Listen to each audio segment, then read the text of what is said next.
하루의 시작은 상쾌한 샤워와 함께 시작되죠. 하지만 그 샤워기에서 나오는 물 속에 우리가 모르는 세균들이 숨어 있다면 어떨까요? 연구에 따르면 매년 200만 명 이상이 화장실에서 발생한 세균 감염으로 사망하고 있다고 합니다.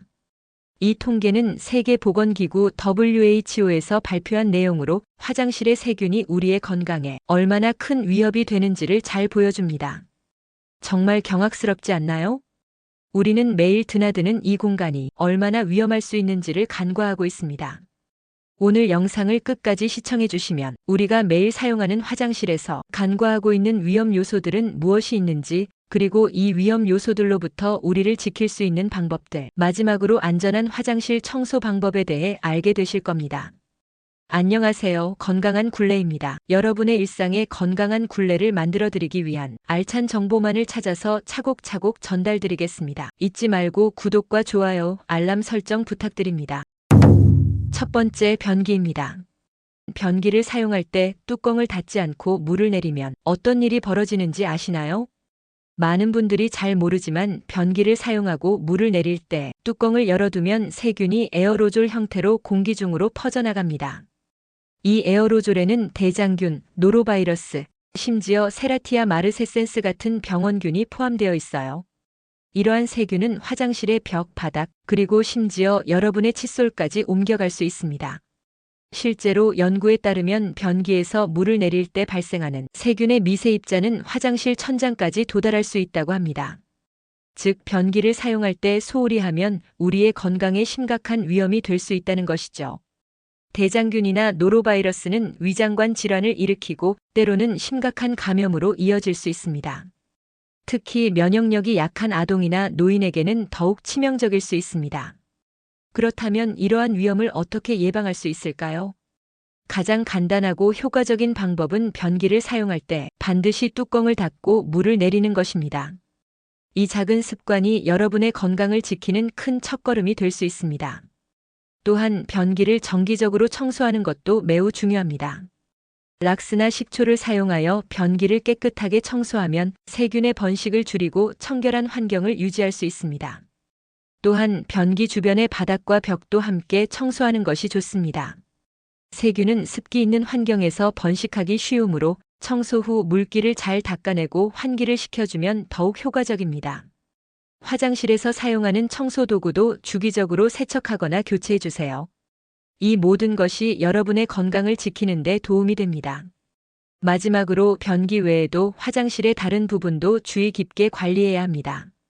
문 손잡이, 세면대, 샤워기 등도 세균이 많이 서식하는 곳이니 정기적으로 청소를 해주어야 합니다. 이렇게 작은 습관들이 모여서 여러분과 가족의 건강을 지킬 수 있습니다. 두 번째, 샤워기입니다. 많은 분들이 매일 아침이나 저녁에 샤워기를 사용하죠. 하지만 이 샤워기 안에는 우리가 상상하지 못하는 위험이 숨어 있을 수 있다는 사실 알고 계셨나요? 바로 비결핵 항산균이라는 세균입니다. 이 균은 온수 샤워를 할 때 수증기와 함께 호흡기로 들어가 폐 질환을 일으킬 수 있습니다. 비결핵 항산균은 자연환경에서 흔히 발견되는 박테리아로 일반적으로 면역력이 건강한 사람에게는 큰 문제가 되지 않습니다. 그러나 면역력이 약한 분들이나 만성 폐질환을 앓고 있는 분들은 이 균에 노출되었을 때 심각한 건강 문제를 겪을 수 있습니다. 실제로 연구에 따르면 비결핵 항산균은 폐염증과 같은 심각한 질환을 유발할 수 있으며 치료하지 않으면 폐 기능 저하로 이어질 수 있습니다.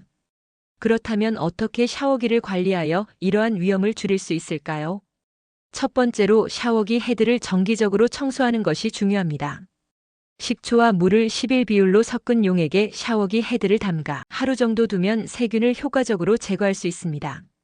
식초의 산성이 세균을 죽이는 데 도움을 주기 때문입니다. 이렇게 정기적으로 청소하면 샤워기 내부에 쌓인 물때와 세균을 줄일 수 있습니다.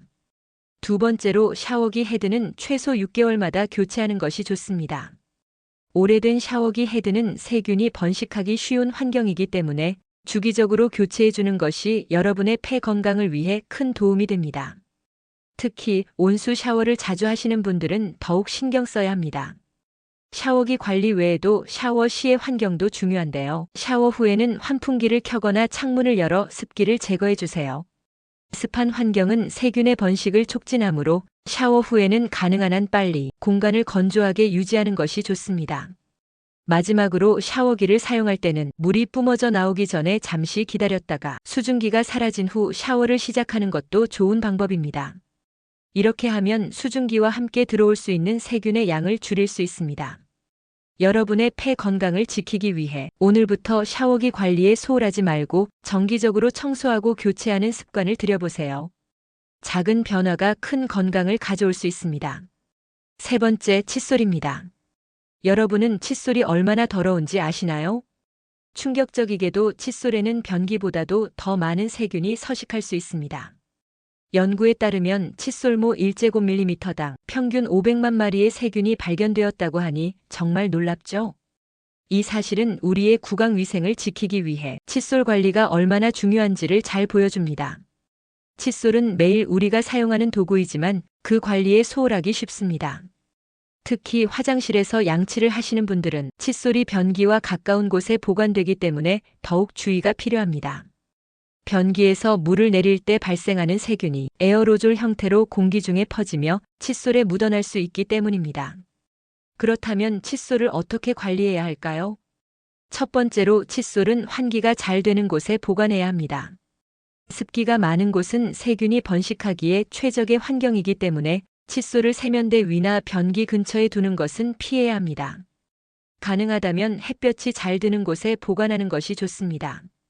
두 번째로 사용 후에는 흐르는 물로 깨끗이 헹궈줘야 합니다. 칫솔을 사용한 후 식탁이나 세면대에 놓지 말고 즉시 흐르는 물에 씻어 세균을 제거하는 것이 중요합니다.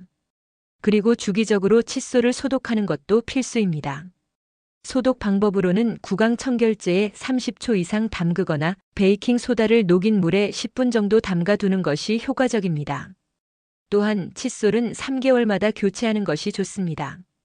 사용 기간이 길어질수록 칫솔모가 마모되어 세균이 잘 제거되지 않게 됩니다. 따라서 정기적으로 새 칫솔로 교체해 주는 것이 중요합니다. 마지막으로 칫솔 살균기를 사용하는 것도 좋은 방법입니다. 칫솔 살균기는 UVC 빛을 이용해 세균을 효과적으로 제거해 주므로 위생적인 관리에 큰 도움이 됩니다. 하지만 살균기를 사용하더라도 주기적으로 칫솔을 소독하고 교체하는 것은 필수입니다. 마지막으로 안전한 청소를 위한 필수 팁을 알려드리겠습니다. 먼저 청소할 때 사용하는 세정제에 대해 이야기해 볼까요? 특히 락스와 같은 강력한 세정제는 매우 효과적이지만 안전하게 사용하는 것이 무엇보다 중요합니다. 많은 분들이 락스를 사용할 때 뜨거운 물에 희석하여 사용하고 싶은 유혹을 느낄 수 있지만 절대 그렇게 해서는 안 됩니다. 왜냐하면 락스와 뜨거운 물이 반응할 경우 치명적인 염소가스가 발생할 수 있기 때문입니다. 이 가스는 호흡기를 자극하고 심한 경우에는 폐에 손상을 줄 수 있습니다. 따라서 락스를 사용할 때는 반드시 찬물에 희석하여 사용해야 합니다.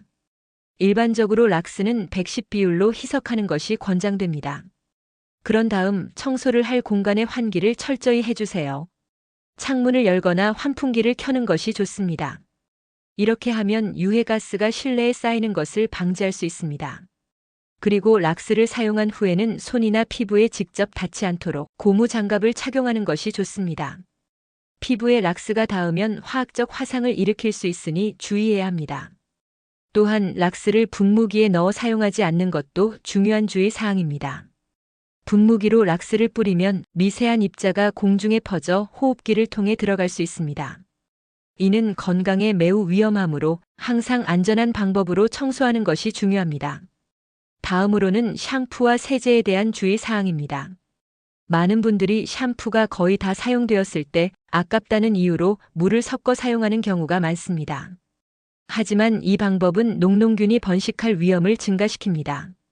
녹농균은 따뜻하고 습한 환경에서 쉽게 성장하며 피부에 접촉할 경우 피부 발진이나 모낭염을 유발할 수 있습니다. 또한 면역력이 약한 사람에게는 심각한 감염으로 이어질 수 있으므로 남은 샴푸는 가급적 깨끗이 비워서 폐기하는 것이 가장 안전한 방법입니다. 샴푸나 세제를 보관할 때는 항상 건조하고 시원한 장소에 두고 사용 후에는 뚜껑을 잘 닫아 공기와의 접촉을 최소화하는 것이 좋습니다. 이렇게 하면 세균의 번식을 줄이고 제품의 효과를 유지할 수 있습니다. 이와 같은 작은 주의 사항들이 모여서 여러분의 건강을 지키는데 큰 도움이 됩니다. 청소와 위생 관리에 대한 올바른 지식을 갖추고 실천하여 가족과 함께 건강한 생활을 유지해 보세요. 여러분의 건강은 여러분의 손에 달려 있습니다. 지금까지 화장실에서 우리가 간과하기 쉬운 세균과 위생 관리에 대해 알아보았습니다. 이렇게 화장실은 세균이 번식하기 쉬운 환경입니다. 오늘 알려드린 내용을 다시 한번 정리하자면 변기를 사용할 때는 뚜껑을 닫고 정기적으로 청소하여 세균의 번식을 막아야 하며 샤워기는 최소 6개월마다 교체하고 정기적으로 청소해 폐 건강을 지켜야 합니다. 또한 칫솔은 환기가 잘 되는 곳에 보관하고 주기적으로 소독하여 구강 건강을 유지해야 합니다. 마지막으로 세정제를 사용할 때는 안전하게 희석하고 남은 샴푸는 아깝더라도 깨끗이 비워서 폐기하는 것이 중요합니다. 오늘 알려드린 팁들을 기억하고 실천하면 여러분의 건강을 지킬 수 있습니다. 유익한 정보가 도움이 되셨다면 구독과 좋아요 버튼 눌러주시고 주변 사람들과도 공유해주세요. 건강한 하루 되세요.